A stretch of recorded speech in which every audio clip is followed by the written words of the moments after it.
Somewhere dotting a bridge where cars flew past lay a river hidden in the trees. Trees are hidden by the houses and those by each fence to guard the family's privacy. Starting in August, settled in the freedom of summer break, Harriet made morning walks her routine. Not because she was trying to lose weight or stretch her legs, she had a shameless indulgence when it came to the nature not far from her house. To be frank, Harriet loved the place. Though her ears were still able to make out the trucks and buses passing by, she found the shades and loneliness comforting. No one in their right mind visited the river to skip pebbles or tell love stories, therefore there was no one to watch her performance. Harriet felt trapped living on the third floor of her building with neighbors who could not tolerate a footstep too loud. Her tiny apartment made her share a room with her mom, divided by some thick curtains picked at a thrift store. These living conditions would never support her love for dance. Harriet was 2 fingers away from admitting to a studio where a professional can teach her the right movements, but she can barely ask the worker where the green sugar was at the supermarket, let alone dance in front of someone with years of experience. The forest was her safe zone and the river was her best friend. It was loud enough to hide her presence and fill the awkward silence. Alone with her music, Harriet danced to the imagery in her mind. One lyric after the other, she raised her hand and twisted her hips. Anyone from the outside world might be amazed by how fearless yet stupid Harriet was, but to her enjoyment, she was transported to the very tail end of the song, somewhere where people promised sweeteners and tears. Just as she was gliding close to a bush, she almost tripped on a flat can of Coke. Having been interrupted, an earbud fell out. Harriet reached below to pick the can and her earbud and put it where it needed to be. How dare someone pollute this forest that sheltered her dreams? The young lady chose to check the time on her phone after dealing with one nasty garbage. Furious sounds roared from the neighborhood close by. Harriet's heart skipped a beat. Embarrassed by all the things she did no one should witness in daylight, she felt like running home even if no one stood out to call her ugly. She could only beat herself for being too self-aware. She then asked herself how sure she could be about the barks that sounded half animal, half human. Some human barked in their yard again, as if calling for someone in another language. Maybe Harriet wasn't the only one with strange hobbies. Disturbed by the noise, Harriet marched up behind the fence of said brick house. Nothing seen can prove her thoughts, but her ears knew all too well. That was all the confirmation she needed. "Excuse me, is there a problem?" She tried one more time as loud as she could. The barking stopped once it caught her voice. A decent human replied in return, "No worries, I was only looking for my dog." What a boy that learned how to speak dog to call his dog. Harriet wasn't done though. If the boy she perceived by the sound continued to bark, she could kiss her dance session goodbye. Is it possible for me to look after your dog as well? I think on behalf of the whole street, everyone would like you to stop barking." Sure, I guess that works too, said the boy. One turn around the house leads to a well-maintained garage and its family car. Those plate numbers, bushes, and brick walkway Harriet never owned to call home. From the back came the boy with the leash. Apparently he was about to walk his dog before he decided to go on his own. Leo! Ooh. From the end of the street ran a happy retriever that almost pounced on Harriet had she not had an artificial smile on her face. "I thought you were supposed to run back when I called you 7 times. As if a dog could count, retorted Harriet. "I suppose it works with well-trained dogs." "But I'm the great dog trainer, am I not?" replied the guy. Harriet had never met someone so shameless when it comes to praises. As the exchange got longer, she noticed the collection of bracelets from conventions and events around his wrist. Some smudges of paint covered his shirt, a particularly big blue one on his chest. Mentally, she asked herself why she would remember any of these. That was what gave her the details more meaning to stay in her mind. Nevertheless, she could hope to return to her song and dances once this incident cleared. "By the way, what's that on your face?" asked the boy. "A face mask." "Oh, those things. Aren't those worn inside a house at night?" he asked. "You can get a face mask at any time of the day," Harriet answered. But don't people put those on to cleanse your face? I can wear what I want. Yeah, but why? Harriet could only squint at the sheer audacity for this guy to call her out in every way she had ever imagined. People might notice every detail in terms of appearance in a public setting, but the number of people who reach out to help is much smaller than the world could estimate. Let's also specify that Harriet was not in a mood to deal with her life decisions after being interrupted by a can of Coke. Offended, she excused herself from the conversation as she had the right. The young lady found comfort in the fact that she'll have a zero to no chance of seeing the same boy, even if he lived right behind her sanctuary. Another thing about people was that they rarely left home when others could count on them. When walking between rows of houses, Harriet often felt like she was traveling a road of abandoned mansions, for she couldn't picture the lives behind each door. So foreign were the places, she's actually surprised to see people sitting on the landings during summer evenings. Fast forward a couple of weeks, Harriet sat near the back corner of the public bus. School works were slowly piling up, and the new chapters she unfolded this semester. Morning bus rides were slower than a donkey. Drifting off in her music, she usually won't open her eyes until her sixth sense nudged her to get off her stop. An anonymous presence caught her attention, a slim figure of her age, with that weird golden hair like some dog she met a while ago. Evidence flitted her mind, making her compare the two people, even if she did not intend to. Many reasons explained themselves behind their tables in a court she never heard the name of. Mainly since he lived so close, he had reasons to go to a nearby school, maybe not hers, but regardless, he could ride the same bus. Logically, the following question, where had he been all these weeks since school started? Harriet hadn't seen him while coming on the same bus at the same hour every day since class resumed. Had his parents been driving him? Had he taken an early ride to meet up with his classmates on a special occasion today?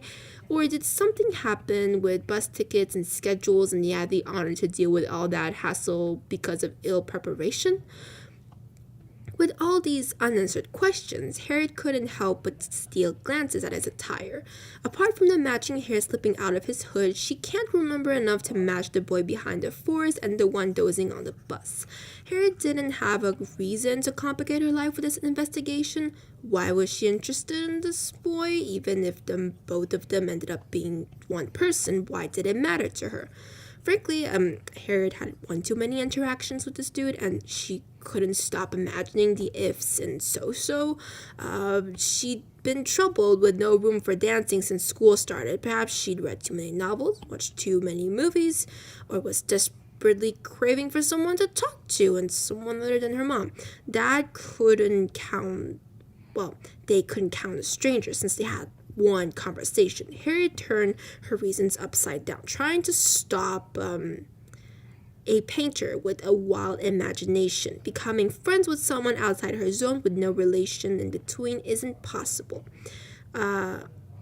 Alas, Harriet got up when the bus announced her stop. While preparing to hop off, she saw the boy coming toward the door. Such a weird coincidence could only manifest if someone's thoughts were too absurd for the time it had to fester. Walking toward the gate of her school, Harriet watched the boy across the road. Along with several other kids, he seemed to frequent the school right next to hers. During her free time, Harriet only escaped the madness with every day brings by picturing beautiful people dancing on thin water. She created a realm of eternal song where only two people were allowed to dance until their feet were sore. Technically prohibited to move at home, and with the dropping temperature, a chance for artistic expression was slim. Her stories carried her until October. She seldom saw the boy in the mornings, but secretly looked out for him when he came. He never boarded a bus in the afternoon, a wise decision since the block is packed with kids from two schools back to back. On a random Saturday, Harriet's mom asked her to pick up a series of documents she had printed at a shop. Because the store was close enough, Harriet wore a comfy jacket and laced boots to walk there. She wandered back to the forest and the street the boy lived on. How strange that the water still flowed as it did during August, but autumn made all the colors tinted copper. The scene became strange with a ghost somewhere in the trees wearing the biggest smile that was once on her face. Harriet didn't stare much longer because the wind was making her legs shiver. Back with the bag full of boring documents, Harriet saw a house she knew didn't belong in the neighborhood. It stood on the pavement, wet in paint on a large wooden canvas. Harriet recognized the car from the boy's house. She swore the painting wasn't left to dry when she passed earlier. Curious more than most people, she came closer to the painting. Not knowing which medium was used, she could only stare at the composition. Painters always fascinated the young girl because kindergarten didn't teach her any secrets about paint, and because she never bothered to learn herself, she never understood how all the layers piled together to make the piece cohesive. This newfound respect for the boy she kept in the back of her mind brought along a tinge of jealousy. From an objective point of view, both of them were considered artists, yet this boy was more talented and masterful at his techniques. He must be so dedicated to practice his paintings to get to this level. Yet Harriet couldn't bring herself to open the next door and meet new people to help her improve. Needless to say, Harriet went home and questioned her entire life in a single night. Her thoughts circled her love for dance, her ambition to reach a professional level, or perhaps did she prefer to improve dancing as a hobby. She also felt immensely pressured about wasting time because compared with others, she had a lot of catching up to do. She felt like abandoning this love for the conditions she lived under were more suitable for a calmer sport.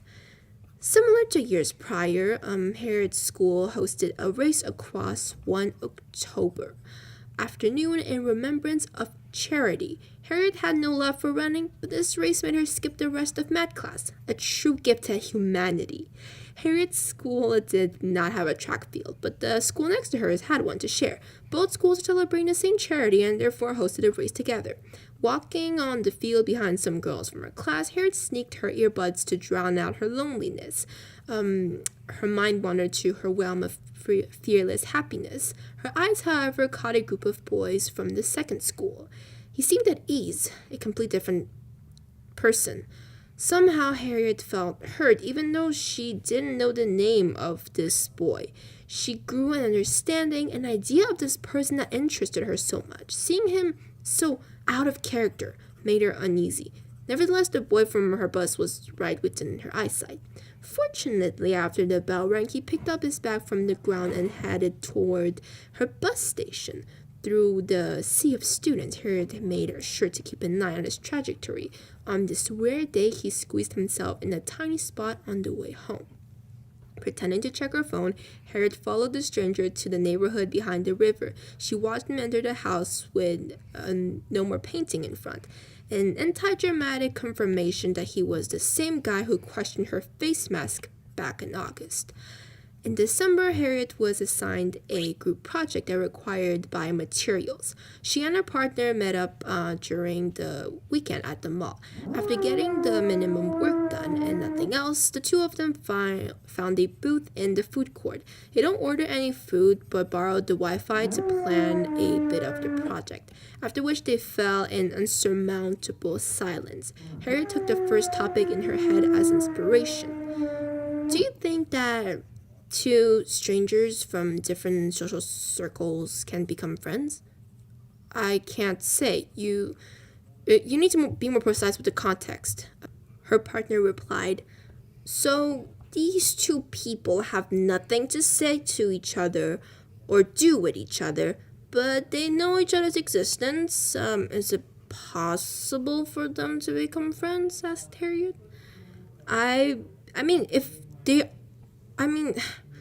No, if they aren't interested, but if no one takes a step to open conversation, who knows? Harriet nodded. Somewhat disappointed, they leave the mall shortly after a quick goodbye, followed Followed by months of back and forth, Harriet finally realized that dancing was the only light of confidence she was comfortable enough with. Since she had this dream, she might as well help it grow as big as it can, forgetting that all the fertilizer could go down a drain when she's an adult. Harriet convinced her mom to sign her up for the weekly classes. In the afternoon she finished her payment, a giddy feeling jumped up and down in her little heart. Many opportunities could open up for her, even if she started later than most kids. Skipping on her way home, Harriet noticed the light from the mysterious boy's home. Something told her that despite the fact that they were strangers, if she didn't dare help her ambitions come true, they'll dissipate with tomorrow's breeze. She's finally signed up and prepared for all the work that will help her dance better than she would in the forest. The forest was like a hometown she needed to leave to improve her art. Nothing technically stopped her from finding the studio a few blocks down her place. It was only her nagging and question about the future that held her off for months. Talking to strangers was a big no-no because humans could be unpredictably dangerous. However, Harriet couldn't help but feel more like the threat to the boy since she'd been obviously stalking him very unprofessionally. She could think of two things as she crossed the line to step on foreign property. He's bad at feeling aware that someone was following him, and he was lucky she wasn't some suspicious murderer because she might know his address and card plate, but she had no clue about his name. And that was more than she wanted to know than anything else. Her faint knock on the door was first answered by the same bark of a spirited dog. Then the bright person she prayed came down to ask who was at his door. We met before? Though he was interrupted when he didn't want to be, the boy opened the door to the weird face he very much saw every time he took the bus to school. Honestly, can't miss someone with white mud on their face.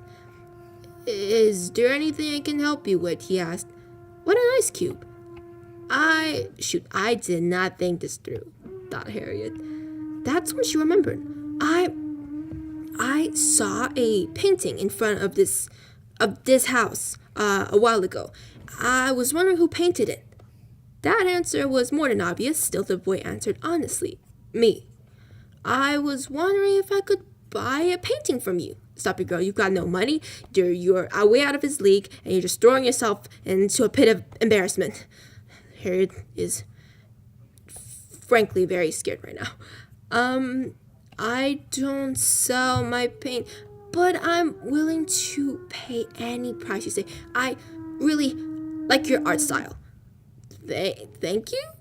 Not going until the thoughts that raised in the boy's head, but to any artist, for someone to directly show up with such an acquisition is a rare sight. I don't know, would you like to come in to see some paintings, he asked. Yeah, of course, I need to pick something worth the price. Harriet followed the boy inside his empty house. Leo, his dog, was wagging his tail at the sudden company, yet something on her face just didn't sit right with him. In the living room, the boy spread a few of his pieces for Harriet to see. The strange silence was unbearable, but the paintings were seriously amazing. Harriet didn't lie when she said she liked his style because he used a very vibrant combination of colors. His good understanding of line work allowed him to exaggerate his object. There was the house that caught her attention, a turtle in a sea of lily pads, a lamp in the study room, and other scenes and animals that were simple in words but complicated in execution. Still, she couldn't pick a favorite. She liked them all, but who knew what kind of price she could walk out with if she picked more than one. So, where did you learn to paint like this? Harriet asked. At home, he said. But it's so... How?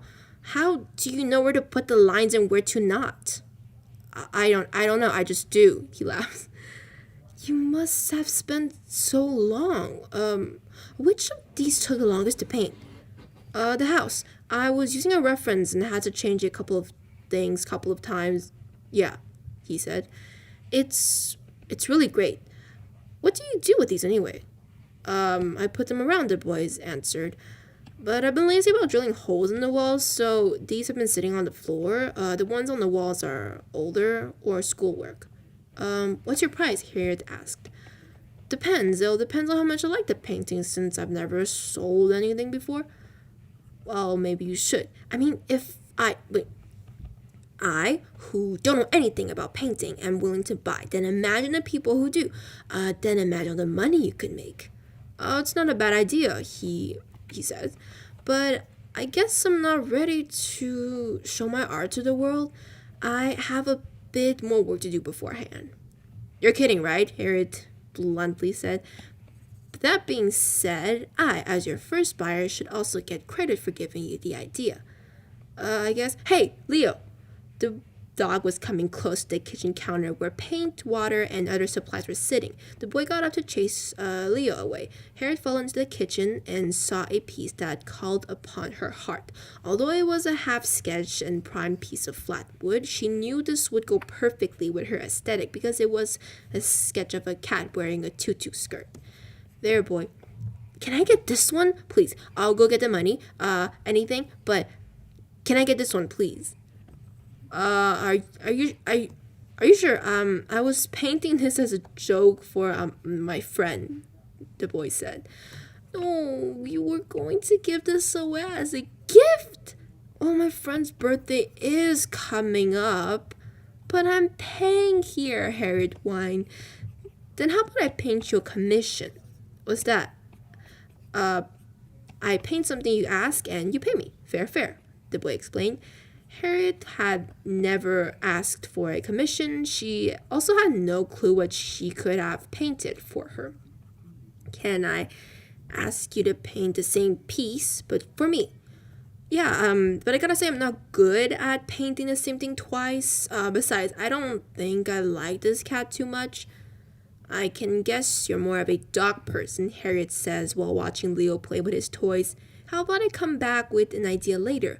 I'll need to spend a bit of time to think about all this. Sure, just knock on the door, I guess, the boy said. During Saturday and Sunday, Harriet did more research than she ever did for any class presentation. She even measured out a space on her wall to put the painting. She did talk about the whole business with her mom, who was surprisingly happy at surprising a small artist out of the blue. Harriet had to do some homework to understand what she liked and disliked. She liked dancing, but the boy didn't seem too acquainted with drawing humans. She finally managed to find 3 less troublesome subjects to show.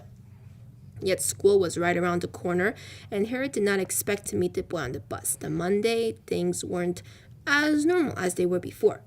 Would it be bad to interrupt him in the morning? Can she talk business out in public transportation? Was he as stoked to work with somebody turn a sum as she was imagining a new painting to decorate her wall? Harriet wasn't a painter. She couldn't switch her shoes with his to understand his point of view. She decided to risk being rude because she was more afraid of being awkward than anything. Hey, she whispered loud enough to hear. He took out his earbuds. It might have been a polite gesture, but it cut a hole in her heart. I don't know if this is the right time or anything. I don't mind. Harriet sat next to the artist and pulled out her phone. She saved a few backup photos introducing the main 3 and her concept behind them. What do you think? Sadly, time ran out and they arrived at school. I liked them. They're just... I just picked what I liked. I feel like I don't know much about what you like to draw, but I picked based on what I saw, and yeah, this might sound weird, but can I come over so I don't have to do research alone because I am tried? No, I don't mind, but my parents come home late anyway. But I have to walk Leo too. We're talking in the name of money here, Harriet says. I suppose this is as important as walking Leo. If you don't mind, I can tag along. Maybe you can just walk Leo for me, the boy suggested. Nah, then you'll have to paint me 2 paintings.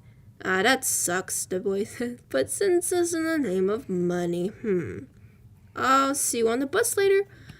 Yeah, I guess you always do. Harriet waved goodbye. They might be walking different pavements to different schools. The 2 of them might be meeting in the name of money. Yet another fraction guaranteed that Harriet had more to ask this boy when she found the right opening. She still didn't know his name, the greatest mystery to any new friendship.